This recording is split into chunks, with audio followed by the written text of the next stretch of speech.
Okay, we should be recording. Yeah, we are recording.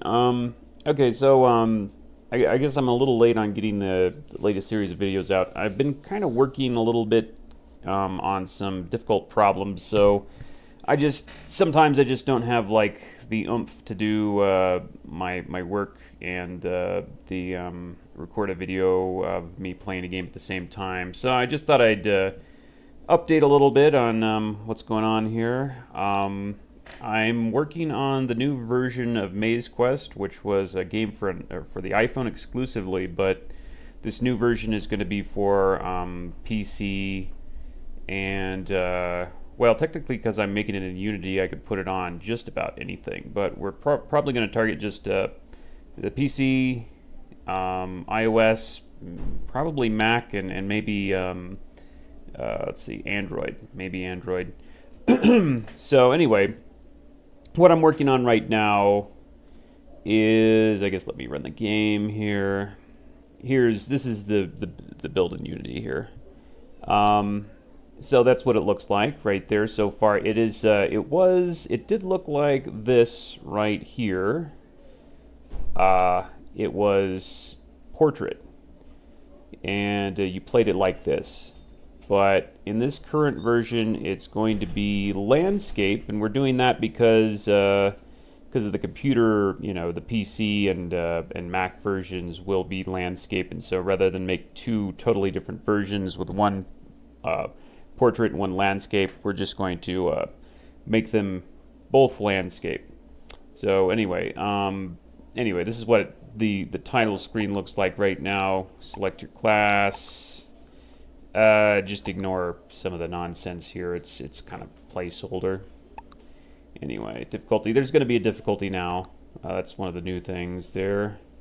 And here I am in the first town. And so, chests are done. You can go in shops now. Or that's a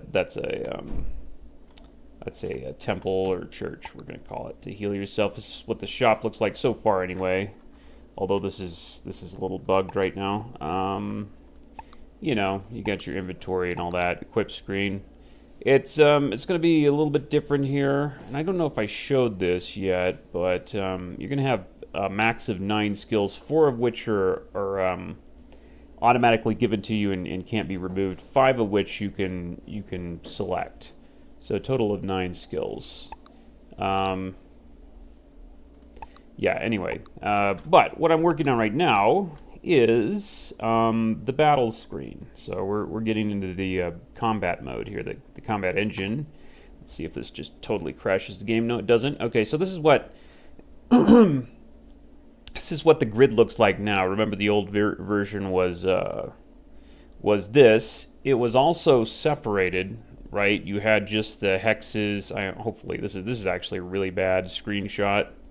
But anyway, you had the old version, the hexes that were yours to put your party members on, and then it was separate, the enemy hexes, where the enemy was laid out in formation. And that was fine for then, but we're stepping it up a notch. There's the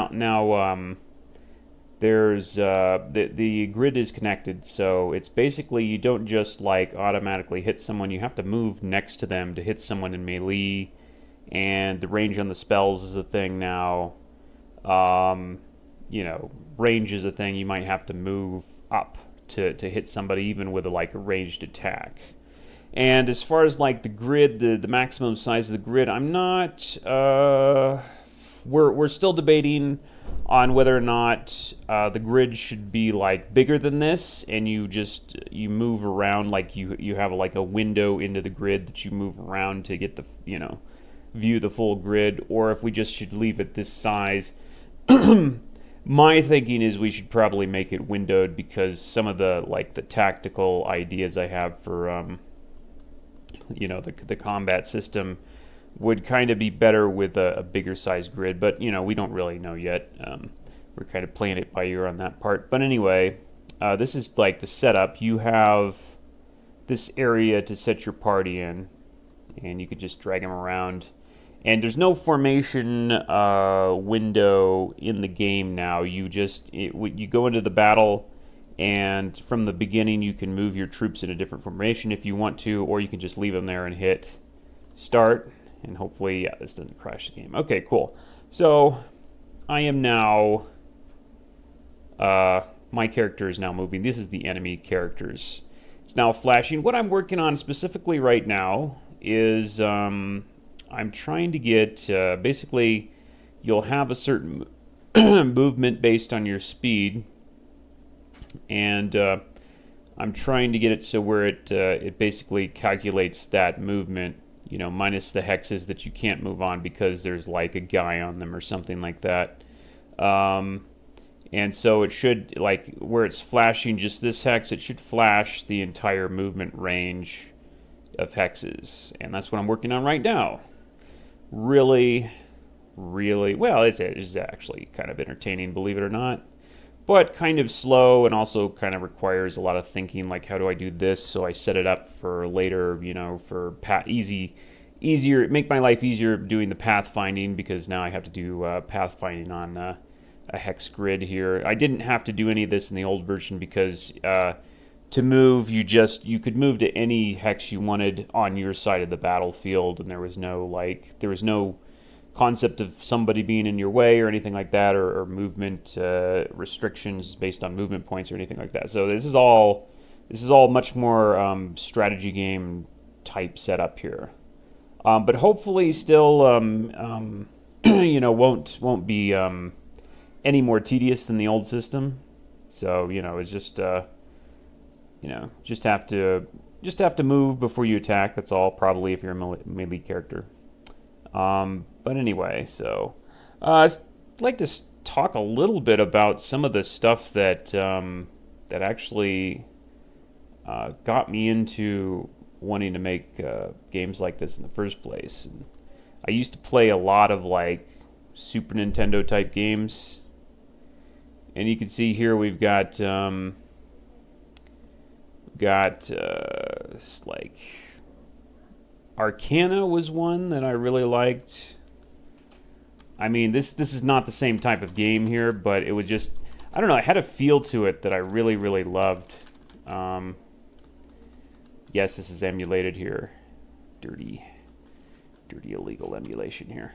But anyway, I don't know, it had like a battle system and stuff that, it was a very simple game and a very short game, but it was very fun. Something about like the way you had like these characters here to the side, you know, you had like they were little cards and stuff. Actually, I tried to make kind of like a system like that with the first version of MazeQuest. I wanted like a little kind of card cut out for everybody, but that actually didn't happen. But anyway, this is actually kind of a 3D type game. Well, 3D for back in those days. And I better take the super speed off here. But anyway, let me just show a combat there. Yeah, they show up there. They've got little animations. They got little cards. It's very simple, but it's, I don't know, something about the system, how this worked. I remember, or maybe it was a nostalgia, but I always remember this was a really fun game to play for me, and I rented it a lot. I never owned it, but I rented the heck out of it. Or yeah, got my parents to rent it. Gym Fire is another one, although this is a strategy game. This isn't really an RPG, technically. It has a lot of RPG elements, and I played a lot of these strategy Koei games on the SNES. I did also play Genesis games too, but I actually had in SNES. And let's just get into battle here.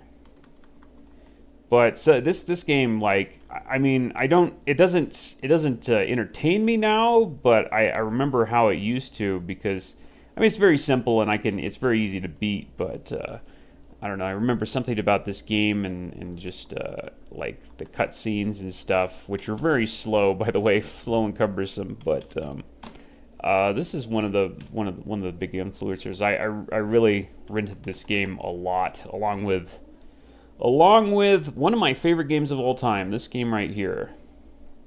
And there is a game that needs a remake, Nindo, Way of the Ninja. This is like, I was so fascinated with this game, and it's kind of an obscure game. Not a lot of people are really into this game. This is another Koei game. And it's also a very simplistic game, but it has a great depth to it of, it almost seems like the world is living, you know, that you're, like, you'll go, like, there's two parts to the game. Like, there's kind of a strategy element where, like, you have these different warlords that are fighting each other, and you're, like, right in the middle of this, and you can help them out. So you have two, like, ways of battling. You can battle just the regular, like, RPG, you know, battle monsters, or you can join wars. And I mean, considering the you know, the system, you know, that they were dealing with here with the Super Nintendo, and actually earlier than that, I think this was maybe a what was the name of that Japanese only PC that was released in Japan for games? I forgot what it was called. But anyway, I think it was in Japanese and on a computer at one point, and then later it was ported to the Super Nintendo and maybe some other systems. But anyway, this is the battle. I mean, it looks simplistic, and it is. The game is very simplistic, but it has that interesting depth of, like, almost like the world itself is living and breathing, and you can just, like, because, you know, you also go and search for people to join you, and sometimes these people move around and they have, like, different things that they're doing, you know, quote unquote, or look like they're doing. You know, some of these people that you can hire, sometimes they'll attack you and stuff like that. It was just, like, very, for me back then anyway, you know, very engrossing. And I rented the heck out of this game too. I loved this game, man. Loved this game. And that was one of the biggest influences, I think, on my, you know, what I liked, what I felt like I liked about video games and RPGs in particular. And then of course there's this one. I used to own this game way back in the day. Ogre Battle. I always liked. This is another game that I don't know. It's just the look and feel of it. I really enchanted me. It wasn't particularly hard. It's actually very easy. Ogre Battle for the SNES. It was, and it had graphics that just blew me away at the time. I mean, like, the pixel work on a lot of these graphics is still pretty impressive. Anyway, you get through all this, and you know, eventually, it's actually, looking back at it now, it's not very impressive. But like I said, at the time, you know, it was pretty neat. Here's a battle. I'll just find one battle here real quick. There's also, you know, some Genesis games. I come from that kind of generation where when I was like 13 or something like that, or maybe 14, was it 14? Yeah, something like that. 14, the Super Nintendo and Genesis wars were like at their peak. And yeah, I had both systems at one point. But I think my love for the Super Nintendo was a little bit stronger because I think they had more of the kind of games that I wanted to play. I can't get into battle because I have to find lands first. But anyway, yeah, I played the heck out of that game too. And of course, you got Final Fantasy. I guess what we thought here was 2, but find out later it's actually 4, and then of course 3, which is actually 6. 2, I played 2. I like 2 better than I like 6 because this is one of the first well, it's the first 16-bit era RPG that I ever played. Do I have a save on here? I might have a save. Ah, there you go. Yeah. Yeah, it's the first 16-bit RPG I think that I ever played, from what I remember. And I never owned it, but I did rent it a lot. And I think I just, on a whim, I picked it out of the shelf in I think it was Blockbuster Video. Or it might have been Hollywood Video, whatever. One of the defunct video stores. And I loved it so much. I thought it was so amazing. The battle system, you know, the spells, the graphics, even though the graphics aren't, you know, they're not that great, but I still do today kind of marvel at some of the spell animations. I thought were pretty impressive. Yeah, this is another one brings back a lot of memories. I played the heck out of this one. Let me tell you, I know just about everything there is to know about this game. I'm not going to do a playthrough of it because it's like there's so many playthroughs of this game. It's like I wouldn't really be adding much, and a lot better people at it have played it. But you know, I do know it pretty well. Anyway, let me see. Let's go for the. Yeah, it was. I think it was Fire 3. Some of the. Let's see here. Some of the spells. Meteo, of course, was amazing for me to look at that. I thought that was the best, one of the best looking spell effects I'd ever seen. Let me see about Fire 3. I do remember specifically Fire 3. I was drawing like a lot of these graphics on my on any computer that I had access to, trying to write. Like when I didn't have the game to play it, I would like draw it. I was a little bit younger. I think I was like maybe 12 or something like that. Yeah, I don't know. It doesn't look as amazing, especially it doesn't look as amazing when it's not on a CRT screen. Is it CRT? No, it's a cathode ray tube. The old TVs, because it kind of offers a little bit of a blur effect where you don't see the sharp edges of the pixels. But anyway, I do remember that being just I loved the effects on that game.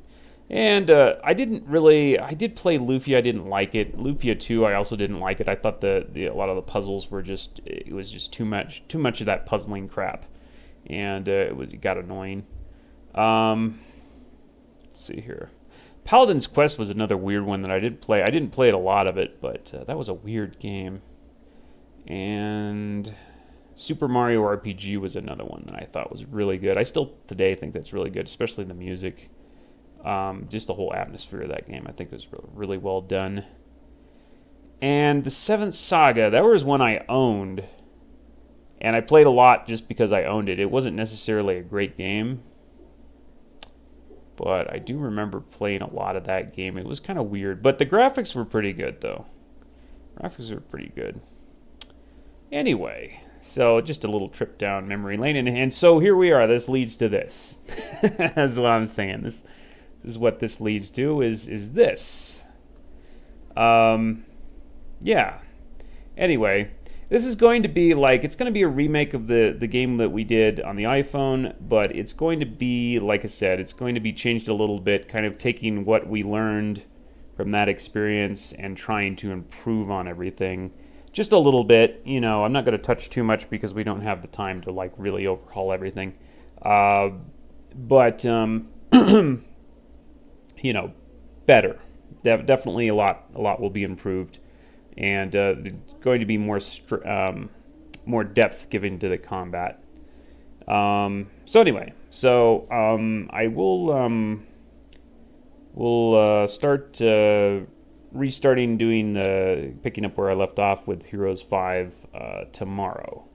So all right. So anyway, I hope that sates your curiosity as to what I've been up to for a couple of days, and I'll talk to you guys later.